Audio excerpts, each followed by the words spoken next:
बेईमानी सिर्फ मंदिरों तक सीमित नहीं है। आज आप जहां नजर उठाकर देखेंगे वहां आपको लूट दिखाई देगी। और अब तो देश की राजधानी दिल्ली में एक ऐसा स्वास्थ्य घोटाला सामने आया है जिसमें आरोप है कि लोगों के इलाज के लिए खरीदी जाने वाली दवाइयां, मशीनें, जरूरी सामान के नाम पर सैकड़ों करोड़ रुपए की लूट हुई। दिल्ली सरकार के एंटी करप्शन ब्रांच यानी एसीबी ने इस घोटाले में बड़ी कार्रवाई करते हुए directorate general of health services की महानिदेशक डॉक्टर वत्सला अग्रवाल को गिरफ्तार कर लिया है। साथियों नमस्कार। देश में कई जगहों पर भारतीय जनता पार्टी की सरकार बन गई है, अच्छी बात है।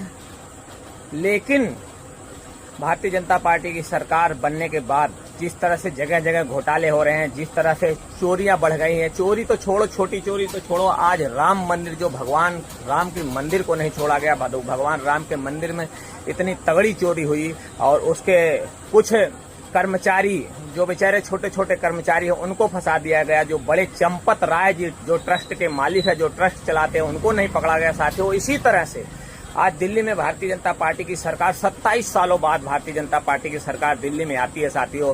और दिल्ली में आने के बाद ओनली 1.5 साल बाद, केवल 1.5 साल के भीतर में आज करीब 600 से 650 करोड़ रुपए का घोटाला स्वास्थ्य विभाग के उसमें हुआ है, जिसको आज स्वास्थ्य, जिस सबसे ज्यादा जरूरी इंसान को, वहां की दिल्ली की जनता को स्वास्थ्य की और शिक्षा की जरूरत है, तो स्वास्थ्य के नाम पे अभी तक तो राम मंदिर भगवान के नाम पे चोरी हुआ, उसके बाद शिक्षा के नाम पर पेपर लीक करवाए गए, शिक्षा त्रस्त करवाई गई, लोग बेचारे पढ़ कर युवा आज बेरोजगार हो रहे हैं। उसके बाद आज स्वास्थ्य के नाम पे दिल्ली के सरकार बनते ही 27 सालों बाद साथियों, जो आज सरकार बनी है, बनते ही 1.5 साल के भीतर में स्वास्थ्य के नाम पे 6 से 650 करोड़ रुपए का घोटाला किया गया। साथियों आज दवाइयों, सर्जिकल सामान और मेडिकल उपकरणों, जिसमें पोर्टेबल एक्सरे मशीन भी शामिल है साथियों। इस तरह से ऐसे मामलों में 6 से 650 करोड़ रुपए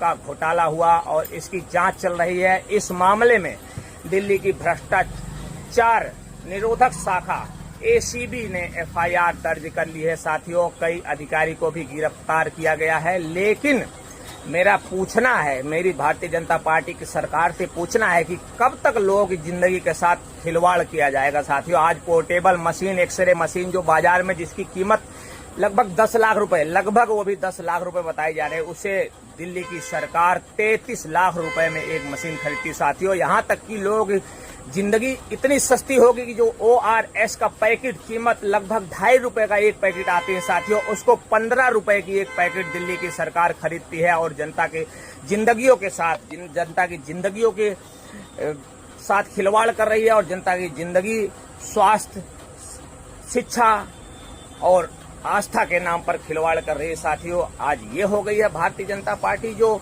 भगवान के नाम को चंदा खा जा रही है, भगवान के नाम पर चोरी कर रही है, भगवान के नाम पर उन्हीं भगवान राम के नाम का वोट मांगती है और उन्हीं भगवान राम का नाम का मंदिर बनवा देती है किसी तरह से। चलो बनने के बाद आज भगवान का राम का चंदा चोरी कर ले रही है। भगवान को जो पार्टी नहीं छोड़ी है साथियों, मैं आज पूछना चाहता हूँ वो आदमी इंसान को क्या छोड़ेगी। इंसान जिस तरह से भगवान के साथ चोरी हुई, उस तरह से इंसान छोटे छोटे युवाओं के साथ नीट के पेपर से ले लो, कई पेपर जो लीक करवा रही सरकारें, आज कई करोड़, 2 करोड़ से ज्यादा बच्चे आज बेरोजगार हो गए, जो पेपर दे के घर पे बैठे हैं साथियों। कई जाने गई पेपर लीक की वजह से। लेकिन भारतीय जनता पार्टी अब स्वास्थ्य के साथ खिलवाड़ चालू कर दी है साथियों। स्वास्थ्य में दिल्ली में 1.5 साल के अंदर सरकार बनते ही लगभग 600-650 करोड़ रुपए का घोटाला हुआ साथियों। अपनी राय कमेंट बॉक्स में जरूर दीजिएगा। जय हिंद, जय भारत।